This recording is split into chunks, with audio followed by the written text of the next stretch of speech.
এরপরে আরেকটা আমাদের দেশে খুব মারাত্মক একটা মতবাদ, এটা হানাফিদের মধ্যে কম, এটা সালাফিদের মধ্যে আহলে হাদিসদের মধ্যে ঢুকছে। এই মতবাদটা আহলে হাদিসের ভিতরে ঢুকছে, এটা থেকে সাবধান হওয়া উচিত। এটা কি এদের মতবাদ হলো আল্লাহ এরূপ এরূপ। আল্লাহ পাক বলছে ফালা তাদরিবু লিল্লাহি আমসাল, আমার কোনো উদাহরণ আমার সাদৃশ্য বর্ণনা করবে না, আমার সাথে কোনো উদাহরণ চলবে না যে এরকম বুদয় বুদয় এরকম, এই চিন্তাটাও করা যাবে না, এটা হারাম। বুঝেন নাই? আল্লাহ এরূপ এরূপ মানে আল্লাহর আকার নির্ধারণ করতে যাইয়া হ্যাঁ কল্পনা করতেছে আল্লাহ মানুষের মতো, এরকম আল্লাহ হাদিসে আছে। যেমন একজনের নাম, এটা কোন শিক্ষার জন্য বলছি, মানুষ তো ভুলের ঊর্ধ্বে না। একজনের নাম আমরা বলতে পারি, নাম হলো আব্দুর রাজ্জাক বিন ইউসুফ, নাম শুনছেন কিনা? উনি তার কিতাবে লিখছেন কে বড় লাভবান, 10 পৃষ্ঠার দিকে, 10 পৃষ্ঠাতে তিনি লিখছেন যে আল্লাহর দেহ আছে, নাউযুবিল্লাহি মিন যালিক। আল্লাহ পাক কোরআন হাদিসে কোথাও দেহ শব্দ ব্যবহার করে নাই আল্লাহর জন্য। আল্লাহ বলছে আমার চক্ষু আছে, আমার মুখ আছে, আমার পা আছে, আমার হাত আছে, এই কথাগুলো আল্লাহ বলছে। কিন্তু আল্লাহ কোথাও বলে নাই আমার দেহ আছে। যেটা আল্লাহ বলে নাই সেটা বলা হলো কুফরি। আর আল্লাহর দেহ আছে, দেহ শুধু মানুষের থাকে, দেহ শুধু সৃষ্টির থাকে, স্রষ্টার দেহর কথা আল্লাহ বলে নাই। এই জন্য আল্লাহর দেহ আছে এই কথা বলা দেহবাদী, মানুষের দিকে সে নিয়ে আসছে। 2 নাম্বার হলো তিনি বলছেন আল্লাহর কান আছে, কানের কথাও আল্লাহ কোথাও বলে নাই। আল্লাহ বলছে ওয়া হুয়া সামিউল বাসীর, এরকম শব্দ আল্লাহ পাক ব্যবহার করছেন, ওয়া হুয়া সামিউল বাসীর। তাহলে আল্লাহ এখানে বলছে সামিউ, আমি শুনি।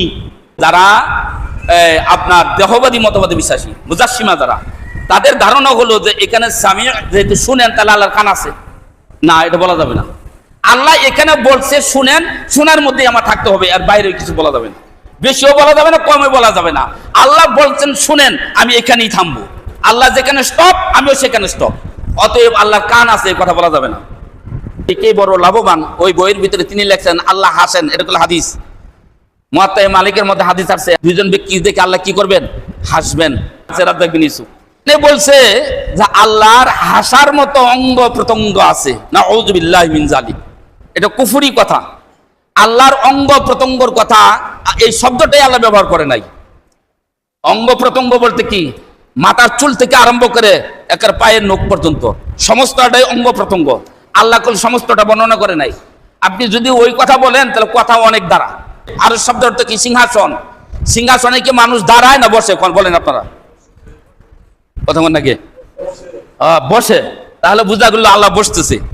এজন্য দেখবেন আমাদের দেশের একটা বাউল, রীতা বাউল, ও বলছিল যে আল্লাহর পিছা আছে, পেছন আছে, নাহলে বসে কেমনে? নাউযুবিল্লাহ। এই রাজ্জাক বিন ইউসুফেও এরকম ভয়াবহ ভ্রান্ত মতবাদে বিশ্বাসী হয়ে গেছে। এটা কেন বলতেছি তার কারণ কি জানেন? গত 2 দিন যাবত রাজ্জাক বিন ইউসুফ, এটা আমি 15 বছর আগে আমার বইয়ের মধ্যে লিখছি, 15 বছর আগে আমার বইয়ের মধ্যে লিখছি রাজ্জাক বিন ইউসুফ চূড়ান্ত ভুল, এটা থেকে তার তওবা করা উচিত। আজকে 2 দিন ধরে নেটে ভাইরাল হয়েছে একটা বক্তৃতা যে রাজ্জাক বিন ইউসুফ দেহবাদী মতবাদে বিশ্বাসী, অতএব সালাফি আহলে হাদিসরা ব্যক্তি কুফরিয়া। এরকম বড় বড় আলেমরাও করতেছে, কিন্তু বিষয়টা তো তা না। সালাফিরা কখনো আহলে হাদিসরা এগুলো বিশ্বাস করে না। রাজ্জাক বিন ইউসুফই একমাত্র ব্যক্তি এই মতবাদে বিশ্বাসী, আর কেউ না, আর কেউ দেখি না। 2 একজন ছিল তারা আবার, যেমন আমানুল্লাহ বিন ইসমাইল মাদানী, মুজাফফর বিন মুহসিন, এরা ছিল এই মতবাদে বিশ্বাসী। কিন্তু পরবর্তী সময় তাদের বক্তৃতার মধ্যে বলছে আল্লাহর এগুলো নাই। তাহলে আল্লাহ বসেন দেখি যে আল্লাহর পিছা আছে, এটা কল্পনা করা যাবো? তো রাজ্জাক বিন ইউসুফ কল্পনা করে কি বললেন যে আল্লাহ রাব্বুল আলামিন যেহেতু হাসেন, তাহলে হাসার মতো অঙ্গ প্রত্যঙ্গ আছে। হাসতে হলে কি কি লাগে আপনারা বলেন? এটা বলতে পারেন না। হাসতে গেলে কি কি লাগে বলেন? ঠোঁট লাগে, দাঁত লাগে। কাজেই ওনার ধারণা হলো আল্লাহ যেহেতু হাসেন তাহলে আল্লাহর দাঁত আছে।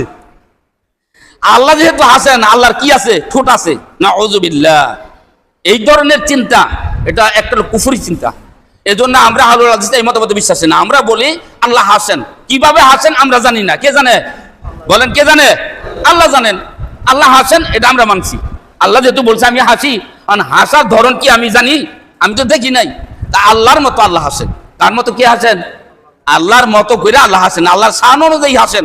তো কল্পনা করে বলা যাবে না আল্লাহর ঠোঁট আছে, আল্লাহর দাঁত আছে, ঠিক না? এখন আল্লাহ পাক বলছে ওয়া কাল্লামাল্লাহু মূসা তাকলিমা, আমি মূসার সাথে কথা বলি, নবীদের সাথে আমি কথা বলি।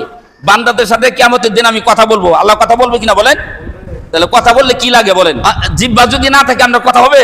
মুখ আছে, একজনের জিহ্বা কারা, কি কথা বলতে পারে? কিছু বোঝা যাবে?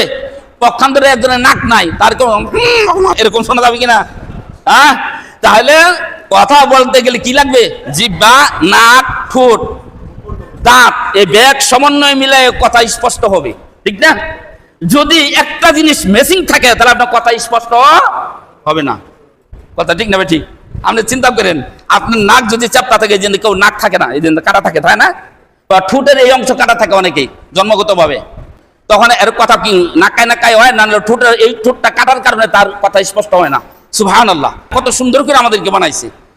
অতএব বোঝা গেল আল্লাহ কথা বললেই কল্পনা করে এটা বলা যাবে না যে আল্লাহর জিহ্বা আছে, জিহ্বা ছাড়া তো কথা বলা যায় না। নাউযুবিল্লাহ, আল্লাহ কোথাও বলে নাই আমার জিহ্বা আছে। আল্লাহ বলছে আমি কথা বলি। কথাটা কিভাবে বলেন এটা কে জানে? বলেন, আমরা জানি না কিভাবে কথা বলেন। অতএব এটাকে বলা হয় মুজাসসিমা আকীদা, দেহবাদী আকীদা।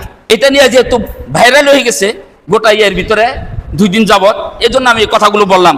তা আজকে এই কথাটা ভাইরাল হইতো না যদি ওই বইগুলো তিনি সংশোধন করতেন।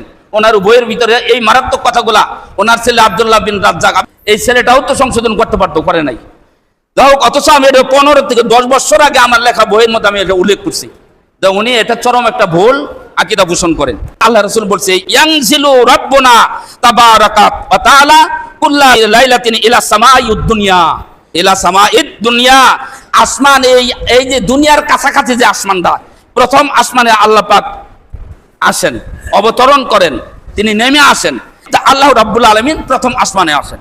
এখন কেমনে আসেন এটা নিয়েও দেহবাদী তারা বলে যে আল্লাহ যেহেতু প্রথম আসমানে আসেন, তাহলে আল্লাহ নিশ্চয়ই একটা দেহ আছে, নিশ্চয়ই আল্লাহর ওই পাও আমরা যেরকম হাইটে হাইটে যেরকম হাইটে হাইটে আছে। মাশিয়াত একটা আল্লাহর একটা গুণ, মাশিয়াত। এটাকে বলা হয় কি জানেন? ইচ্ছা। ইচ্ছা, ইচ্ছা নামক একটা গুণ আছে। এই গুণটা আল্লাহ পাক কখনো প্রকাশ করেন, কখনো এটা অপ্রকাশ রাখেন। এটা হলো ফেলি, তার মানে কর্মরত গুণ। এটা ইচ্ছা করলে তিনি করেন, আবার ইচ্ছা করলে এটা করেন না, কর্মগত গুণ আল্লাহ। এই মাশিয়াত দ্বারা তিনি তার ইচ্ছা অনুযায়ী প্রথম আসমানে আসবেন, কোন মাখলুকের মতো নয়। আল্লাহ রাব্বুল আলামিনকে জানতে হলে আল্লাহ স্রষ্টার দিক দিয়ে তার জানা লাগবে, সৃষ্টির উদাহরণ দিয়ে নয়। সৃষ্টিকে দিয়ে আল্লাহকে জানা যাবে না, উদাহরণ দেওয়া যাবে না, বরং স্রষ্টাকে দিয়েই উদাহরণ দেওয়া লাগবে। কেননা আল্লাহ রাব্বুল আলামিন বলছে, লাইসা কামিসলিহি শাই, কোনো ধরন বর্ণনা করতে পারবে না। আমি যা সৃষ্টি করছি কোন সৃষ্টির সাথেই তুলনা করবে না।